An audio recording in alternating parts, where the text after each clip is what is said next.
Je dois raconter, je n'ai jamais entendu quelque chose de similaire, mais la voici. J'espère que cela ne semblera pas fou. Récemment, j'ai déménagé dans une ville à la frontière entre le Mexique et les États-Unis, dans le désert de cette région. Ce n'est ni Tijuana ni Ciudad Juárez, c'est une très petite ville, et pour des raisons, je préfère ne pas l'identifier.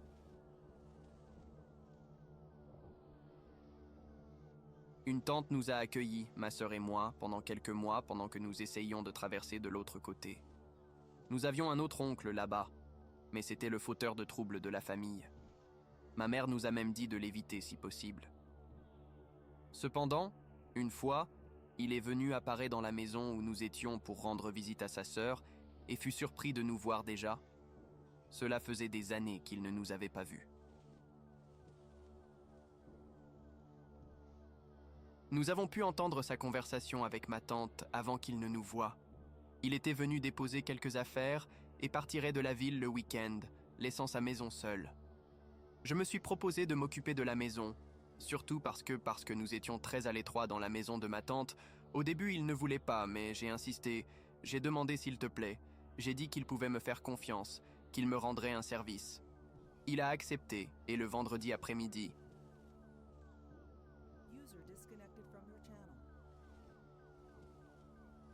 passé pour me laisser chez lui avant de partir.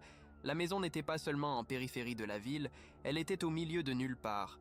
C'était une zone avec quelques maisons mobiles, certaines à peine debout, faites de bois avec des toits en tôle. Je pouvais voir tout cela depuis la route. Une petite vallée avec quelques lampadaires dispersés dans les rues de terre rouge très bien nivelées.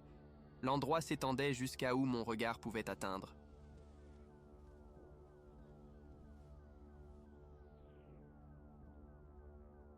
Mon oncle disait qu'un jour il construirait dans quelque chose là-bas, qu'il fallait s'accrocher à ce morceau de terre avant qu'il ne vaille plus. Quand cela vaudra quelque chose, les gens que ceux qui n'en ont pas besoin viendront le prendre. C'est toujours comme ça, me dit-il. Cet endroit semblait sorti d'une histoire. Au crépuscule, il se trouvait sur une route déserte, entouré de collines arides et d'un coucher de soleil orange éblouissant. Je pourrais m'habituer à ça, dis-je à mon oncle, et il fit une grimace et me dit de ne pas trop faire confiance à la tranquillité que je voyais. À ce moment-là, la seule chose que l'on entendait était quelques enfants jouant au ballon au loin. Reste vigilant. Si quelque chose arrive, ferme bien la porte, sinon cours chez les voisins au coin où il y a une petite boutique. Sont gens beaux, dit-elle avant de partir. J'ai passé cette nuit tranquillement, bien que le vent fort m'empêchât d'entendre quoi que ce soit. Je n'entendais même pas la télévision pour laquelle j'avais mis une éternité à ajuster l'antenne et capter le signal. Le vent était si fort que je pouvais à peine entendre mes propres pensées.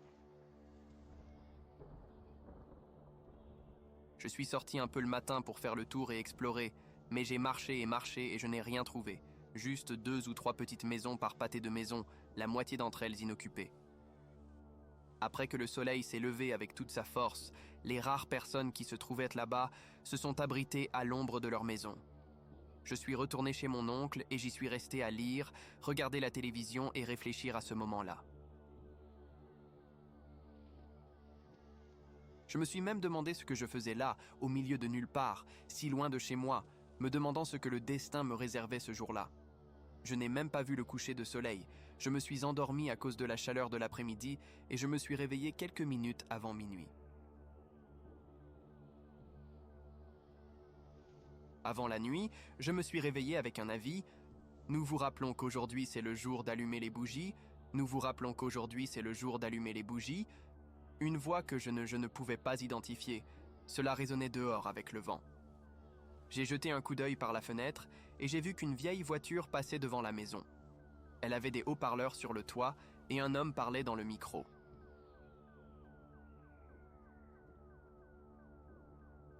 Nous rappelons qu'aujourd'hui c'est le jour d'allumer les bougies. Allumer les bougies, je n'ai pas compris, ou peut-être que j'ai pensé que je n'avais pas compris. J'ai ignoré. J'ai allumé le gaz et j'ai allumé la lumière à l'intérieur de la maison. J'ai regardé à nouveau par la fenêtre et j'ai remarqué que toutes les maisons avaient éteint leur lumière, y compris les extérieurs. Il y avait une obscurité totale dehors, si ce n'était pour un moment où la porte de la petite maison.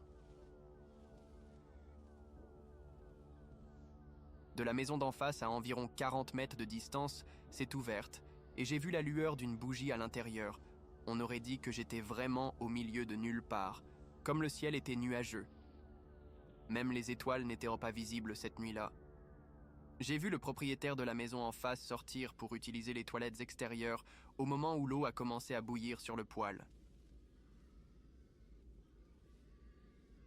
Le sol a tremblé, la maison a tremblé pendant 1 seconde, puis j'ai entendu quelque chose dehors, quelque chose de lointain.